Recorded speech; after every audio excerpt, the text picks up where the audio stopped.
So we have this thing in my family where I don't really fry all year long, but when Chanukah rolls around, I fry every single day. And I try to fry things that are a little bit more fun, a little bit more interesting. And what I'm going to fry today and show you how to make is a blooming onion, which is basically like an onion ring on steroids. But first, you need to get to know your onion.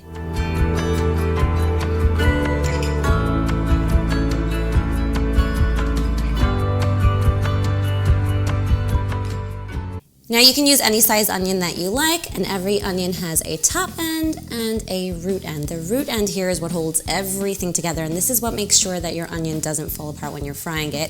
If you cut off the wrong end, you're gonna end up with like fried onion slivers, which are also delicious, but not quite what we're going for. So what you wanna do is slice off the top of the onion just a little bit to expose the inside of the onions, and then you can see all the layers running through there. Then you peel the onion, leaving the root intact. Once you get to this point, all you do is just shave off the very root end so that none of the hairs are there, and you have this piece that you throw in the trash, and here's your onion that won't fall apart.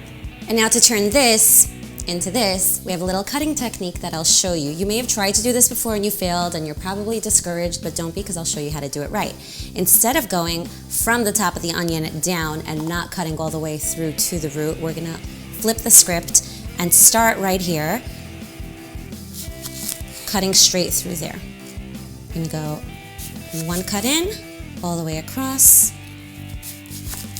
We're kind of gonna do like a north, south, east, and west thing, and then 3 cuts in between. Now if you're working with a larger onion, you can have more cuts, but all of these cuts go straight down to the end and slice every layer within the onion, and then when you spread it out, you'll see that it kind of opens like petals, like a flower. See that? Now all of these layers are ready for our dredging station, and it's gonna get all up in there and all nice and craggy, but everything holds together because our root end is intact. Wow, okay, so a trick for not crying when you're cutting onions is don't get too emotionally attached. They're just onions. Now that I have these all sliced up, I'm preparing our dredging station. Our dredging station is what we're dipping the onions into before we fry them, and today I'm gonna do a dry, wet, dry. So the dry is in here and the wet is in here. I have some flour in this bowl, and I wanna season it up so that it tastes good too, because the onion tastes great, but we wanna boost that flavor. And today I'm using this onion soup mix from Lipton. I like it because you don't have to measure, just all the flavor that you want in here is in here.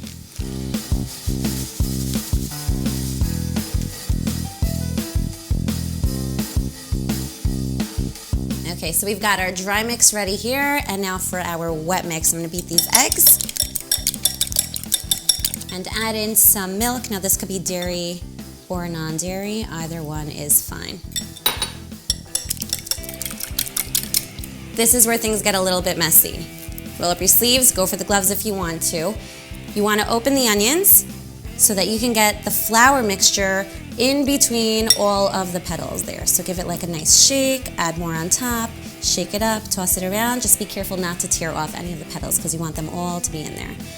And then it goes for a nice quick bath in the egg and milk mixture. And we do the same thing, we flip it around and make sure that's all over the place. And now this last trip back into the dry mixture is what's gonna give us all those nice fried, craggy bits, those pieces that everybody just fights over. And the great thing is that today we're using these smaller onions so everyone can have their own, but if you're making larger ones, it's just as good. I just like giving everybody their own. You kind of feel special when you're breaking into your own onion, even if it's smaller. Shake out the excess, and this baby's ready to fry. While I coated these in the onion soup dredge, I had some oil preheating to 350 degrees. Now I'm ready to fry. If you don't have a thermometer to measure the heat of your oil, you can put a popcorn kernel in the oil, and when it pops, you're at 350.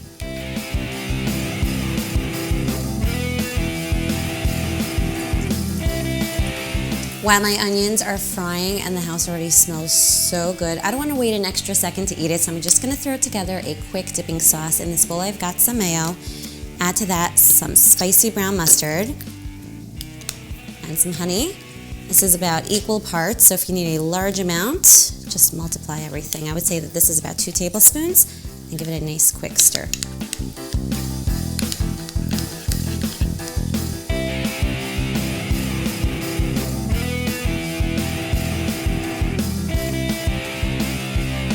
Like everything else that comes out of the fryer, it needs a little sprinkle of salt before you devour.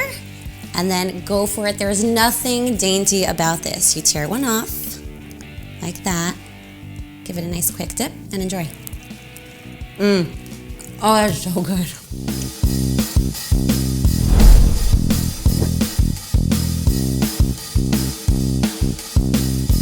See that? Nope.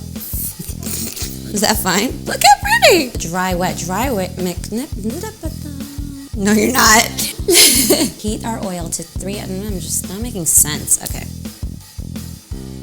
Esty, why? Huh?